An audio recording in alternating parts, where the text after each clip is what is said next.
So the first one, age 7. So up to age 7 and beyond. Until the child is 7 years old, it's almost completely dependent on the parents and the care of others. And it hasn't got any capacity to take care of itself on its own, or to express opinions, or these are just functions which still haven't been developed in the organism, which is why it tends, all the complexes and frustrations that we experience, not all, but a great many of them, which we experience later in life, have their source in age before 7. What our parents and the society and the circumstances did to us has a subconscious effect on who then we become and how our ego develops after the 7th year. Because what happens is that the ego develops after the 7th year, or around that period.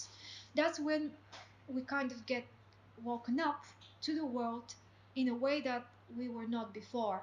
Everything before 7 is more instinctual, is more, we are the subject of what others do to us. And when there were tragic circumstances or bad relationship with parents, or parents didn't take care of the child in the best possible way, that always has an effect later on, and it comes out in the next cycles, in very often in subconscious ways. You're dealing with, struggling with something inside you or in external events that doesn't have any explanation. You can't connect it to anything.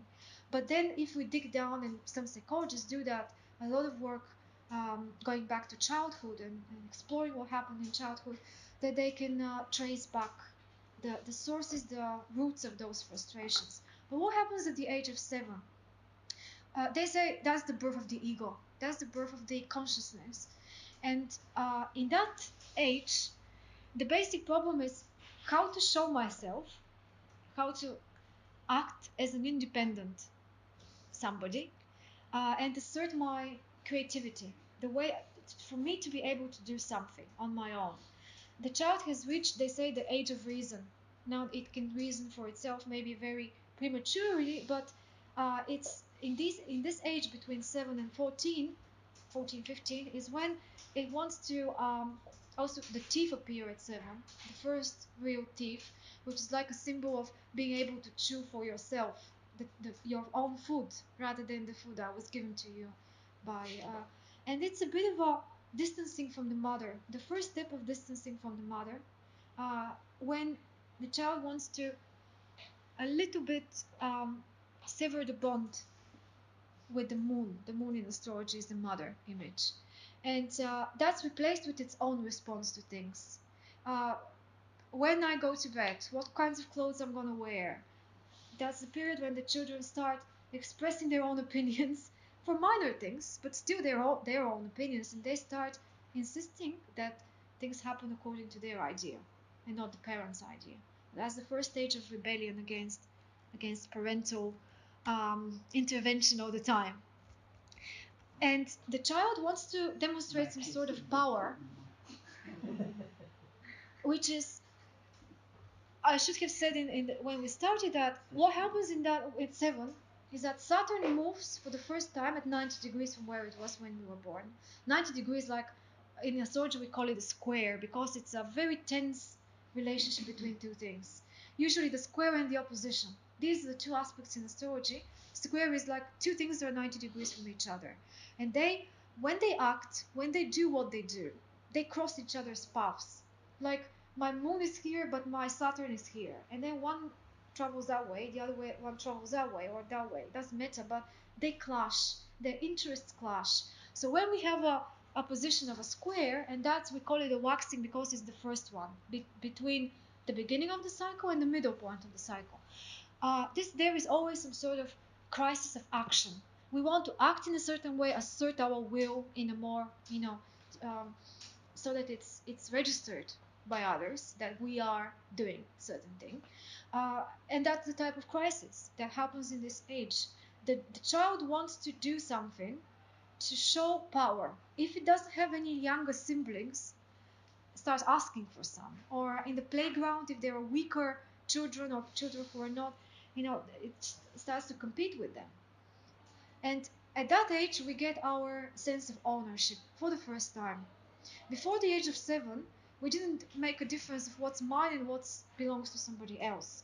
But at 7, children start, I mean, very often, not always, but start stealing little things from places.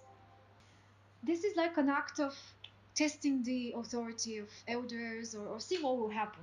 Like putting myself under an actional test. Like, let's see if I do something, what's going to be the consequence. Because by that point, we already make a distinction between what's mine and what's others. My toys, the other child's toys, or something like that.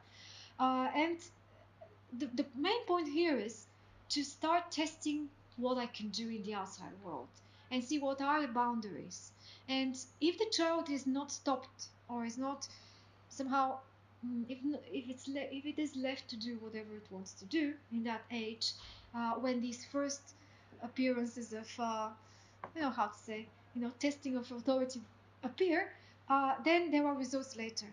And it will attempt again in the next age to test the authority, but then the consequences will be more difficult. So there needs to be a bit of a balance here. At the same time, the parent needs to know that it's not that serious. It's just, it's doing it because it has to do it in this age. Don't be too harsh on it. But at the same time, put a limit. Make Saturn act as a limiter, as a discipliner, as somebody who actually be the role of the father. Because if there isn't that role of the father in that age, especially with boys, things get out of control in the next stage. So what we actually need here is a contrast between us and the others. And the only way to figure it out is by entering into a conflict with them. So what can happen, and what usually happens, is that because of all the rules and regulations and that we have come up with, society has come up with, especially in schools, of what you have to do and what you don't have to do when you are a child, and all those restrictions, creativity is stopped. There are many children in these ages between 7 and 14, they're not allowed to experiment and to be creators, but they are told to be mechanics, to be just one cog in the machine of, and then that's what they become later in life as well, not being confident that what they create is actually has value because they've created, regardless of what it is. When they're told, don't paint the house in that way because that's not how a house needs to look like. Well, maybe I want to paint the house in that way because that's a pure creative energy that needs to exert itself. It needs to come out in one way or another. Society enters too quickly most of the time, and schools are usually not are in the blue of what they need to do with children in that age. But that's the things that the child needs in that age.